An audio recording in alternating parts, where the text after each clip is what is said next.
तो 4 मंथ्स में शेयर में 100 पीस का बहुत अच्छा रिटर्न दिया है शेयर होल्डर्स को। शेयर में लगातार ट्रेंड बना हुआ है, अब इसके अंदर हल्की सी गिरावट देखी जा रही है, तो शेयर अब यहाँ पर इसमें एक प्रॉफिट बुकिंग कह सकते हैं हम हल्की सी। तो अभी जो शेयर है अपने हाई 225 रुपीज़ से नीचे गिरते अब 210 रुपये तक आ गया है। 210 रुपीज़ का शेयर का एक स्ट्रॉन्ग सपोर्ट है, तो यहाँ पर हम देखेंगे कि शेयर का जो स्ट्रॉन्ग सपोर्ट है वो 210 रुपीज़ का ही है और शेयर अपने स्ट्रॉन्ग सपोर्ट जोन पर ही भी ट्रेड कर रहा है। अगर शेयर यहाँ से गिरता है तो उसका जो नेक्स्ट सपोर्ट लेवल हम देखेंगे वो है 195 रुपीज़ का। तो इसके लिए अगर हम यहाँ से देखेंगे, अगर शेयर यहाँ से या तो शेयर यहाँ से ऊपर चला जाएगा या फिर अगर यहाँ से नीचे गिरता है तो 195 इसका एक दूसरा सपोर्ट जोन होगा।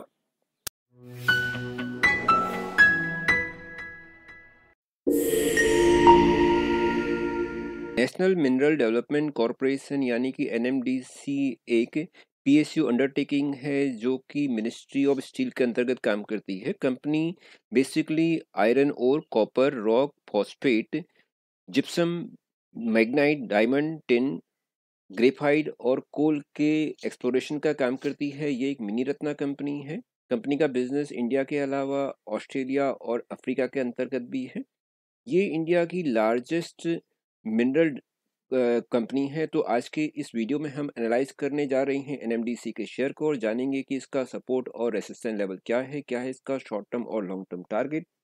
तो आप मेरे साथ बने रहिए इस वीडियो में शुरू से लेकर अंत तक, जहां हम आज एनालाइज करने जा रहे हैं एनएमडीसी के शेयर को। साथ ही यदि दोस्तों आप मेरे चैनल में नए हैं तो प्लीज़ मेरे चैनल को लाइक एंड सब्सक्राइब जरूर कीजिए। तो आइए एनएमडीसी के शेयर को एनालाइज करते हैं। एनएमडीसी इंडिया की लार्जेस्ट कंपनी है जो आयरन और प्रोड्यूसर और एक्सप्लोरेशन करने का काम करती है। कंपनी का शेयर एनएससी और बीएसई दोनों ही स्टॉक एक्सचेंज के अंदर रजिस्टर्ड है।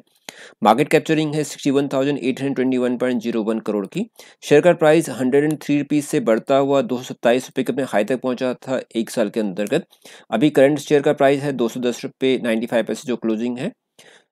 वॉल्यूम शेयर के अंदर लगातार बहुत अच्छी बनी रहती हैं।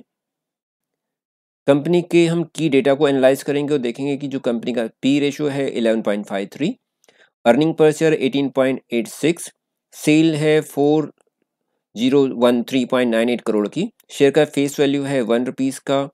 लास्ट बोनस दिया था कंपनी ने 2:1 का, 2 बार कंपनी बोनस दे चुकी है।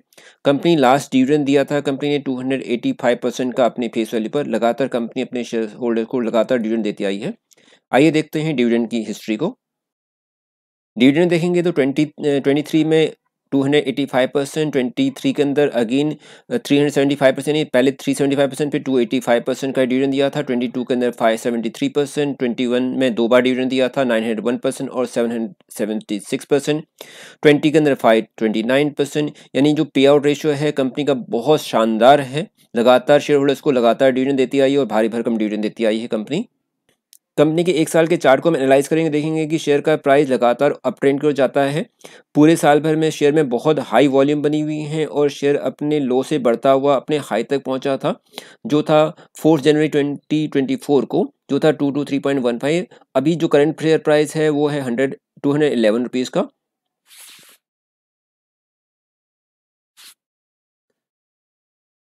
साथ ही यहाँ पर अगर हम 50 डीओ में और 200 डीएमए को देखेंगे तो हम देखेंगे कि जो शेयर है उसमें अपने करंट प्राइस से उसका 50 डीओ में है 188.57 और 200 डीएमए में है 149 रुपीज़ का। कंपनी के क्वार्टरली रिजल्ट को हम एनालाइज करेंगे और देखेंगे जो सेल है वो सेल में किस तरह का इंप्रूवमेंट दिखाई देता है 2022, 2000 मार्च 23 के अंदर, जून 23 के अंदर और सितंबर 23 के अंदर। ये क्वार्टरली रिजल्ट है। तो दिसंबर 22 को हम पहले देखते हैं।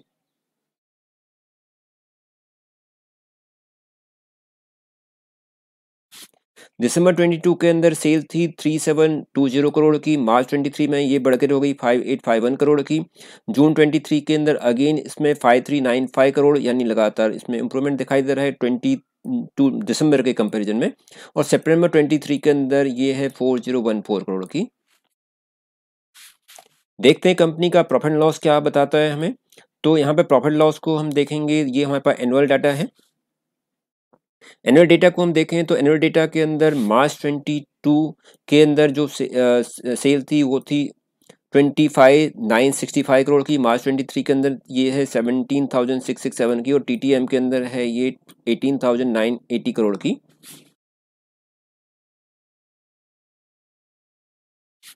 साथ ही ऑपरेटिंग प्रॉफिट को भी हम देखेंगे, ये एनुअल डाटा हमारे पास है। तो ऑपरेटिंग प्रॉफिट हमें क्या बताता है, ऑपरेटिंग प्रॉफिट में मार्च 22 के अंदर थी 12,626 करोड़ की, मार्च 23 में इसमें गिरावट देखी गई है ऑपरेटिंग प्रॉफिट में 6054 करोड़ की, और टीटीएम है 6487। बैलेंस शीट को देखेंगे तो कंपनी की बैलेंस शीट में 22 मार्च और 23 मार्च को हम देखते हैं। तो यहाँ पर हम देखेंगे रिजर्व 22 और 23 के मार्च को, तो कंपनी के पास जो रिजर्व है वो है 17,725 करोड़ का 22 मार्च के अंदर, 23 मार्च के अंदर ये बढ़कर के हो गया 22,328 करोड़ का, और सितंबर 23 के अंदर ये 24,194 करोड़ का। कंपनी की टोटल एसेट 28,248 करोड़, 32,596 करोड़। एक नज़र डालते हैं कंपनी के शेयर होल्डिंग पैटर्न पे। प्रोमोटर्स जो हैं वो कंपनी के हैं, गवर्नमेंट ऑफ इंडिया सबसे बड़ी प्रोमोटर्स है, और इसका सितंबर 23 के अंदर होल्डिंग है 60.79% की। एफआईआईज का इसके अंदर होल्डिंग है 8.32% का, काफ़ी अच्छा इन्वेस्टमेंट किया हुआ है। इसके अलावा डीआईएस जिसमें कि बहुत सारे म्यूचुअल फंड है, उनका इन्वेस्टमेंट है 17.73% का, जबकि जनरल पब्लिक का इसके अंदर 13.16%। करते हैं चार्ट पैटर्न पर, हम देखेंगे कि लगातार इसके अंदर एक क्लियर ब्रेकआउट आता हुआ दिखाई देता है। ये देखेंगे, ये सितंबर 23 के अंदर शेयर का प्राइस था 122 रुपीज़ का। शेयर यहाँ से लगातार अप ट्रेंड की ओर भागा है, क्लियर ब्रेकआउट आया है और शेयर अपने 123 रुपीज़ से बढ़ता हुआ पहुँच गया था 225 रुपीज़ तक, यानी 100 रुपीज़ पहुँचा है सितंबर से लेकर के हमारे ये जनवरी तक। तो 4 मंथ्स में शेयर में 100 रुपीज़ का बहुत अच्छा रिटर्न दिया है शेयर होल्डर्स को। शेयर में लगातार ट्रेंड बना हुआ है, अब इसके अंदर हल्की सी गिरावट देखी जा रही है, तो शेयर अब यहाँ पर इसमें एक प्रॉफिट बुकिंग कह सकते हैं हम हल्की सी। तो अभी जो शेयर है अपने हाई 225 रुपीज़ से नीचे गिरते अब 210 रुपये तक आ गया है। 210 रुपीज़ का शेयर का एक स्ट्रॉन्ग सपोर्ट है, तो यहाँ पर हम देखेंगे कि शेयर का जो स्ट्रॉन्ग सपोर्ट है वो 210 रुपीज़ का ही है, और शेयर अपने स्ट्रॉन्ग सपोर्ट जोन पर ही भी ट्रेड कर रहा है। अगर शेयर यहाँ से गिरता है तो उसका जो नेक्स्ट सपोर्ट लेवल हम देखेंगे वो है 195 रुपीज़ का। तो इसके लिए अगर हम यहाँ से देखेंगे, अगर शेयर यहाँ से या तो शेयर यहाँ से ऊपर चला जाएगा, या फिर अगर यहाँ से नीचे गिरता है तो 195 इसका एक दूसरा सपोर्ट जोन होगा। क्या है इसका टारगेट, तो हम देखेंगे अगर आप इस पे एंट्री करते हैं तो आप इसको 210 रुपये के जो अभी इसका स्ट्रॉन्ग सपोर्ट जोन है वहाँ पर, और दूसरा 195 रुपीज़ के एक स्टॉप लॉस को आप लेके चल सकते हैं।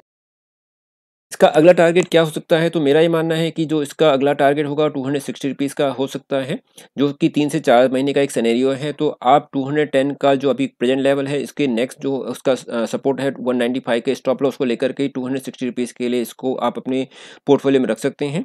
सेकेंडली, अगर 260 को ये ब्रेक करता है तो नेक्स्ट टारगेट होगा 300 रुपये का।